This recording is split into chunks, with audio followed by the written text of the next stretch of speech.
ओम श्री साई नाथाय नमः। अध्याय 2 का शेष भाग। श्री दास गणो महाराज ने भी श्री साईं बाबा पर कई मधुर कविताओं की रचना की है। एक और भक्त अमीर दास भवानी मेहता ने भी बाबा की कुछ कथाओं को गुजराती में प्रकाशित किया है। साईं प्रभा नामक पत्रिका में भी कुछ लीलाएं सीडी के दक्षिणा शिक्षा संस्थान द्वारा प्रकाशित की गई हैं। अब प्रश्न यह उठता है कि जब श्री साईनाथ महाराज के जीवन पर प्रकाश डालने वाले इतना साहित्य उपलब्ध है, फिर और एक ग्रंथ साईं सच्चरित्र रचने की आवश्यकता ही कहाँ पैदा होती है। इसका उत्तर केवल यही है कि श्री साईं बाबा की जीवनी सागर के सदृश अगाध, विस्तृत और अथाह है। यदि उसमें गहरे गोते लगाए जाए तो ज्ञान एवं भक्ति रूपी अमूल्य रत्नों की सहज ही प्राप्ति हो सकती है, जिससे मुमुक्षुओं को बहुत लाभ होगा। श्री साईं बाबा की जीवनी, उनके दृष्टांत एवं उपदेश महान आश्चर्य से परिपूर्ण है। दुख और दुर्भाग्यग्रस्त मानवों को इससे शांति और सुख प्राप्त होगा तथा लोक व परलोक में श्रेयस की प्राप्ति होगी।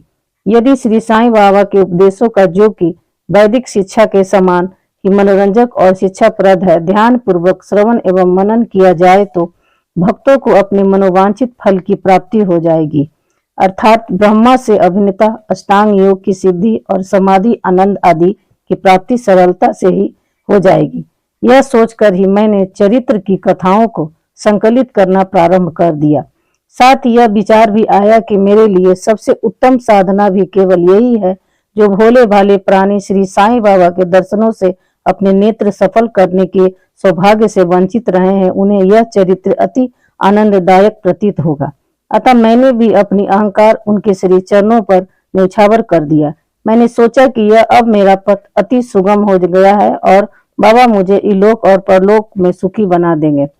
मैं स्वयं बाबा की आज्ञा प्राप्त करने का साहस नहीं कर सकता था। अतः मैंने श्री माधवराव उपनाम सामा से, जो कि बाबा के अंतरंग भक्तों में से थे, इस हेतु प्रार्थना की।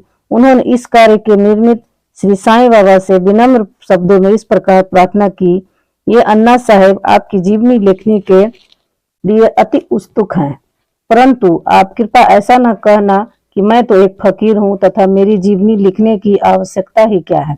आपकी केवल कृपा और अनुमति से ही ये लिख सकेंगे, अथवा आपके श्री चरणों का पुण्य प्रताप ही इस कार्य को सफल बना देगा। आपकी अनुमति तथा आशीर्वाद के अभाव में कोई भी कार्य यशस्वी नहीं हो सकता। यह प्रार्थना सुनकर बाबा को दया आ गई। उन्होंने आश्वासन और उदी देकर अपना वरद हस्त मेरे मस्तक पर रखा और कहने लगे कि इन्हें जीवनी और दृष्टांतों को एकत्रित कर लिपिबद्ध करने दो। मैंने अब इनकी सहायता करूंगा। मैं स्वयं ही अपनी जीवनी लिखकर भक्तों की इच्छा पूर्ण करूंगा, परंतु इनको अपना अह त्याग कर मेरी शरण में आना चाहिए। जो अपने जीवन में इस प्रकार आचरण करते हैं, उनकी मैं अत्यधिक सहायता करता हूँ। मेरी जीवन कथाओं की बात तो सहज है, मैं तो इन्हें घर बैठे अनेक प्रकार से सहायता पहुंचाता हूँ। जब इनका अह पूर्णतः नष्ट हो जाएगा और खोजने पर लेस मात्र भी न मिलेगा, तब मैं इनके अंतःकरण में प्रकट होकर स्वयं ही अपनी जीवनी लिखूंगा। मेरे चरित्र और उपदेशों के श्रवण मात्र से ही भक्तों के हृदय में श्रद्धा जागृत होकर सरलता पूर्वक आत्मानुभूति एवं परमानंद की प्राप्ति हो जाएगी। ग्रंथ में अपने मत का प्रतिपादन और दूसरों का खंडन तथा अन्य किसी विषय के पक्ष या विपक्ष में व्यर्थ के वाद विवाद की कुछ चेष्टा नहीं होनी चाहिए। अर्थपूर्ण उपाधि हेमाड़ पंथ। वाद विवाद शब्दों से हमको स्मरण हो आया कि मैंने पाठकों को वचन दिया है कि हेमाड़ पंथ उपाधि किस प्रकार प्राप्त हुई, इसका वर्णन करूंगा। जब मैं उनका वर्णन करता हूँ, श्री काका साहेब दीक्षित व नाना साहेब चांदोरकर मेरे अति घनिष्ठ मित्रों में से थे। उन्होंने मुझे शिरडी जाकर श्री साईं बाबा के दर्शनों का लाभ उठाने का अनुरोध किया। मैंने उन्हें वचन दिया, परंतु कुछ बाधा आ जाने के कारण मेरी शिरडी यात्रा स्थगित हो गई। मेरे एक घनिष्ठ मित्र का पुत्र लोनावाला में रोगग्रस्त हो गया था। उन्होंने सभी संभव अभौतिक और आध्यात्मिक उपचार किए, परंतु सभी प्रयत्न निष्फल हुए और ज्वर किसी प्रकार भी कम न हुआ। यह घटना देखकर मुझे विचार आया कि जब गुरु एक बालक के प्राणों की भी रक्षा करने में असमर्थ है, तब उनकी उपयोगिता ही क्या है, और जब उनमें कोई सामर्थ्य ही नहीं, तो फिर शिरडी जाने से क्या प्रयोजन। ऐसा सोचकर मैंने यात्रा स्थगित कर दी, परंतु जो होना है वह तो होकर ही रहेगा। और वह इस प्रकार हुआ। प्रांताधिकारी नाना साहब चंदूरकर बसई के दौरे पर जा रहे थे। वे ठाणा से दादर पहुंचे तथा बसई जाने वाली गाड़ी की प्रतीक्षा कर रहे थे। उसी समय बांद्रा लोकल आ पहुंची, जिसमें बैठकर वे बांद्रा पहुंचे तथा शिरडी यात्रा स्थगित करने के लिए मुझे आड़े हाथों लिया। नाना साहब का तर्क मुझे उचित तथा सुखदायी प्रतीत हुआ और इसके फलस्वरूप मैंने उसी रात्रि शिरडी जाने का निश्चय किया और सामान बांधकर शिरडी को प्रस्थान कर दिया। मैंने सीधे दादर जाकर वहां से मनमाड़ की गाड़ी पकड़ने का कार्यक्रम बनाया। इस निश्चय के अनुसार मैंने दादर जाने वाली गाड़ी के डिब्बे में प्रवेश किया।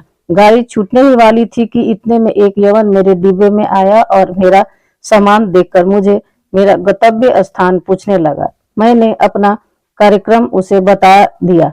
उसने मुझे कहा कि मनमाड़ की गाड़ी दादर पर खड़ी नहीं होती, इसीलिए सीधे बोरी बंदर से होकर जाओ।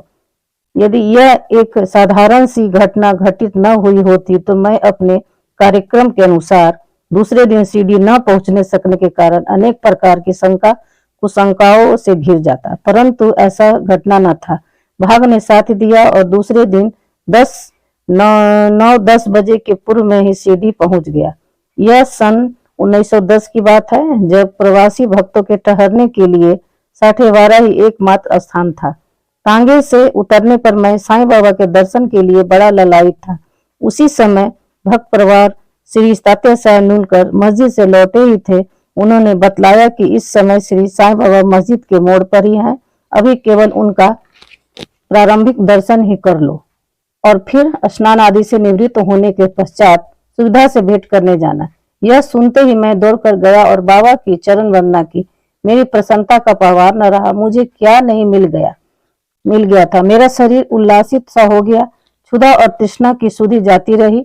जिस क्षण से उनकी भव विनाशक चरणों का स्पर्श प्राप्त हुआ, मेरे जीवन में एक नूतन आनंद प्रवाह बहने लगा। मैं उनका स्मरण कर उन्हें मानसिक प्रणाम किया करता हूँ। जैसा कि मेरे अनुभव में आया है कि साईं के दर्शन में ही यह विशेषता है कि विचार परिवर्तन, सांसारिक भोगों से वैराग्य बढ़ता जाता है। केवल गत जन्मों के अनेक शुभ संस्कार एकत्रित होने पर ही ऐसा दर्शन प्राप्त होना सुलभ हो सकता है। पाठकों, मैं आपसे शपथ पूर्वक कहता हूँ कि यदि आप श्री साईं बाबा को एक दृष्टि भरकर देख लेंगे तो आपको संपूर्ण विश्व ही साईमय दिखाई देगा। शेष अगले अंक में श्री सच्चिदानंद श्री सद्गुरु साईनाथ महाराज की जय।